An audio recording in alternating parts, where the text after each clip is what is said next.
I'm X. Hello. And I'm Z. We are two generations who actually get along. We check out old movies, new movies. This one in particular, we didn't actually see when it came out, but we caught up this year. We caught up this year before the Oscars. The last Oscar season, this movie, Flow, won Best Animated Feature, and it won out against all the big boys, Pixar and Disney. And we saw The Wild Robot. We were like... Yeah, The Wild Robot is amazing, and it was in the same category, but there was something about this that just kind of, I don't know, maybe it's just the image of the cat. It just really kind of hit me, and so I was like, well, I'll give it a shot. Oh, kitty. Yeah, it's actually wonderful. Got the case here, and we get the little animal friends and stickers as well, and this is the boat that they're on. Very pretty. It's all so shiny and everything. But yeah, this was amazing. Very unexpected. I am completely impressed. This was made by, and I'm going to mess up the name here because he's from Latvia. The director of this, his name is Gints Zibalidis.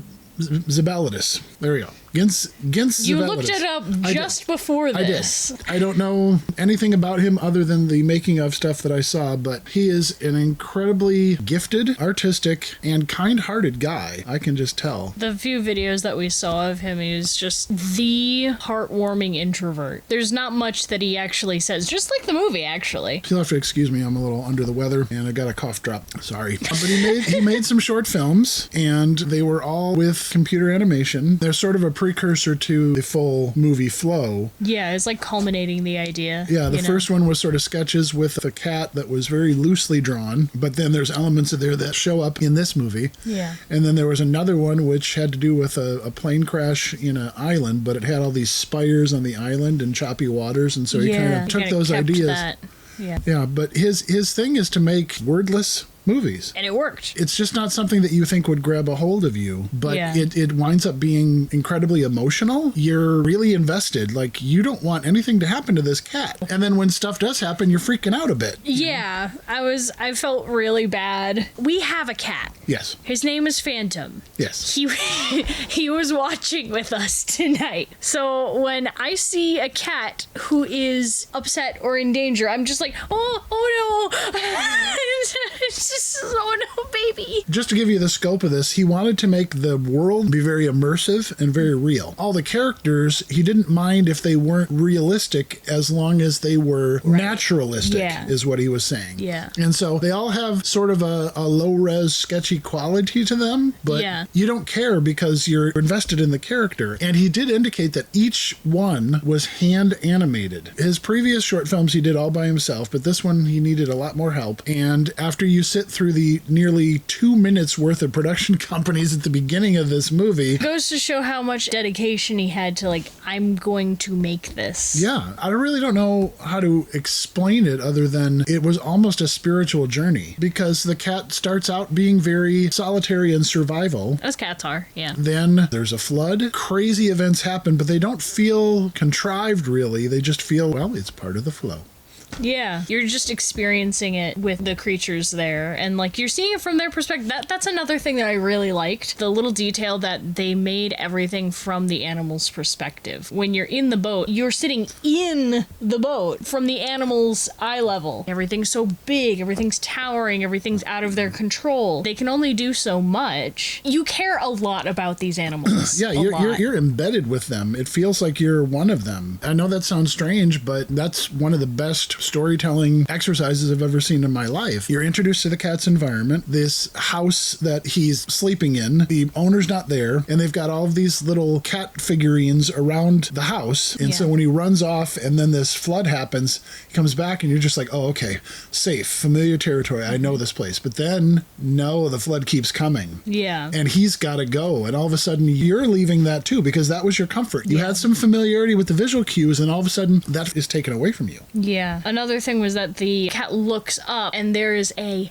gargantuan statue of a cat. It's so far away, so high up that the cat doesn't even like think twice about it. But the cat ended up at the very peak of that statue and it still wasn't tall enough. Something compelling about how it's made, where you go from each little mini adventure and you think you're safe. You've finally, it's like, okay, we've settled. We've got, whoop, no. You know, it's like into the waves again, or the bird got you, or this weird, what is it? It's not a meerkat. It's a lemur. It's a lemur. I don't don't know animals. But he meets all these characters. They're all animated well according to how those animals would really move. And each one of them exhibits a personality. He's just curious and survivalist. Yeah, you know? the cat. Actually, I don't even know if he's a he. The cat. The cat meets a dog, and then that dog is kind of friendly and scampers around, but then the dog's got jerk friends. Yeah. And then he meets a giant bird, and then he meets what's the rodent thing again?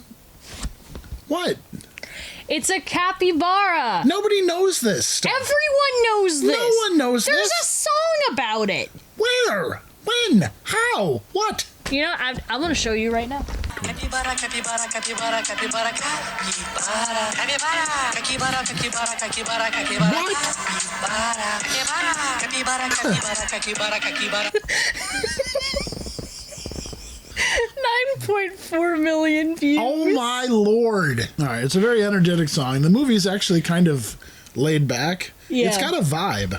Well, that's the whole point, is that's the reason why everyone really likes capybaras, is they're just the most chill animal. I don't know if there's lessons to be learned here, but there's sort of like understanding and maybe a bit of wisdom in this story. What I'm getting from the term flow is that life is just going to happen to you. How you make it through might not be totally up to you. How do you roll with the punches? Do you work to preserve it all for yourself? Do you share with others? When you do share, that can be taken away too. When you're afraid, you have to put yourself forward, make connections, grow outside of your comfort zone. Yeah, and it's surprisingly human when you see all these characters, because the cat is approaching this bird with Fear. Yeah, because the bird's really tall. The bird later defends the cat, and then the dog is normally a predator of a cat, but It's a golden retriever. he's just happy to be there, you know?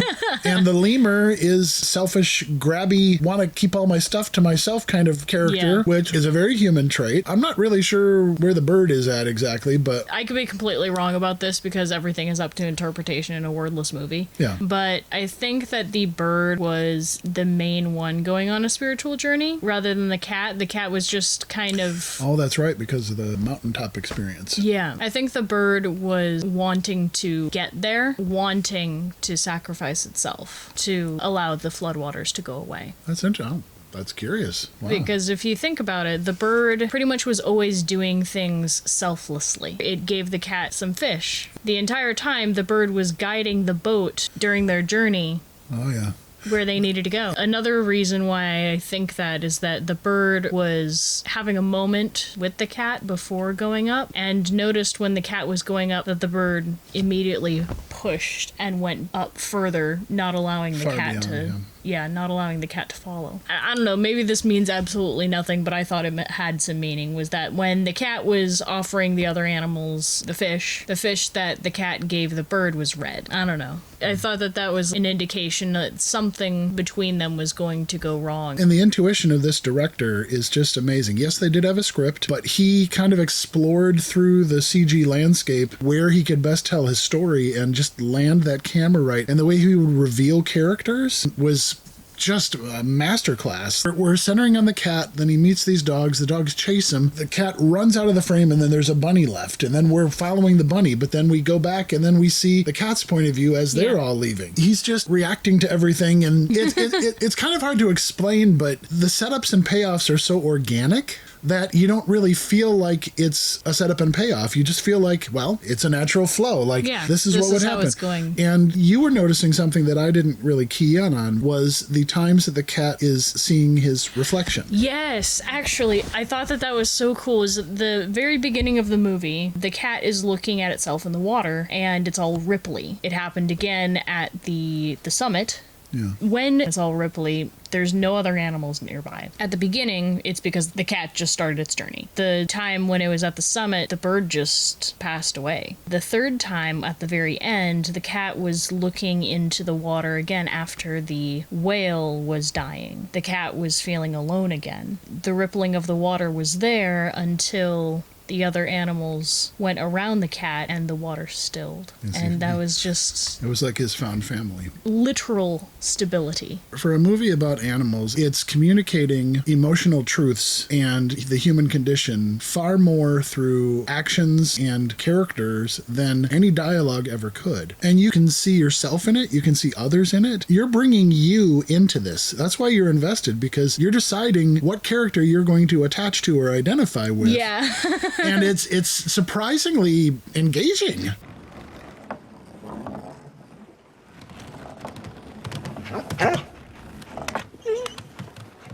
The shows that you gravitate toward are ensembles. Yeah. I was thinking about this. What did I have growing up with? It wasn't movies, it was TV shows. The 80s had the A-Team, the 90s ones were Friends, ER, and then you had 2000s, one of my favorite comedies, Scrubs. Scrubs. Yeah, I was wondering when you were going to bring that one up. Lost, I guess. There are so many characters in Lost. Yeah. And That you get lost? It has its strengths and major weaknesses, especially the ending, but you cared about every single character's journey. It was a great introduction to that idea. So I do identify with that. It's just not encapsulated the same way that you have, because you've got interactive characters, you've got video game worlds, you're interacting with it. You're part of the story. Yeah. Whereas I was just sort of passively watching it, but always wanting to know what would happen to each person. But with this one, you got a taste of like just being in it with them. Yeah. For me, I'm just excited that you were able to experience that. That made me happy. Oh, good. Yeah, the power of storytelling is that you can connect to people's hearts, even with characters that aren't human. In a weird way, sometimes it's more effective because then you're not bringing your baggage with you. You're just learning about yourself while watching it. I swear there's a spiritual aspect to this that I can't quite put my finger on. I mean, there was a summit and a bird going to heaven, I guess. So There is just something about tapping into that flow, whatever it is. I know when I edit, when I hit the zone, I'm not thinking about what I'm doing, I'm just editing. I've hit the flow. A friend of mine was talking about jazz, which is not music that I'm particularly fond of, but he called it being in the pocket, which is when you are just having a jam session with your guys. You're not even thinking about it, it's just happening. And then I'm sure you have that when you're writing a story where it's writing itself, essentially. You're just trying to keep up. yeah, that's what happens. Yeah, I'm just like, and then this should happen, and I should probably write this down. Or you've got a drawing, and then once you finally get that groove, you're like, I'm gonna work on this until I'm... Sometimes I get into such a groove that by the end of it, I'm like, I need to pee, eat, and drink water. all at the same time. But that's the magic, the wonder, the spiritual connection of creativity, because you're accessing something that's greater than you. Yeah. And you're like in the current of it. When you get that and you work in that and then you release it out to people dedicated to it, this took them 3 years to do this, toiling away on computers in Latvia where nobody knows that anybody makes movies. And this guy and his team had to believe that they were making something special. And then they did. And it blew up. One of the rare occasions where the Oscars actually awarded something based on merit, and they won because they did a great job. There's AI can't touch that. No, there's a divine spark in there that cannot be manufactured. And I hope this guy gets even more opportunities to tell stories, because he's made a work of art that touches your heart and makes you think and helps you feel. And it's just... Makes you care about yeah, others. it makes you care about others. And that's like a high and lofty position to have when you're making your art. So, was it hats off to you, Gintz Zilbalidis. You did an amazing job, and so did your team. And we look forward to seeing more from you. If you haven't seen this, Please do. please do. It is available on Criterion on physical media. If you get physical media, they can't steal it away from you. That's right. We're also working on a project. We're working on a short film. It's not as flowy or nice, but it's hopefully very deep. We're working on it behind the scenes every once in a while. We need to get back on it, actually. Yes. But we have a Patreon for that if you want to see what's going on there and try to invest in our story as well. And we will invest in you in turn. And so if you like this video Please like and share. and subscribe, And, maybe even write a comment. Yeah, we got one of those the other day, and it actually helps us to feel like we're doing something. show us what you're working on. We would love to see it. We just want to let you know that if you've got a story that's on your heart that you know that could affect people, don't keep it to yourself. Keep working on it and release it. That's what we want to do. That's what we're hoping that you want to do. So let's get it out there. Let's do that. All right. So I'm X. And I am Z. And Goodbye. bye.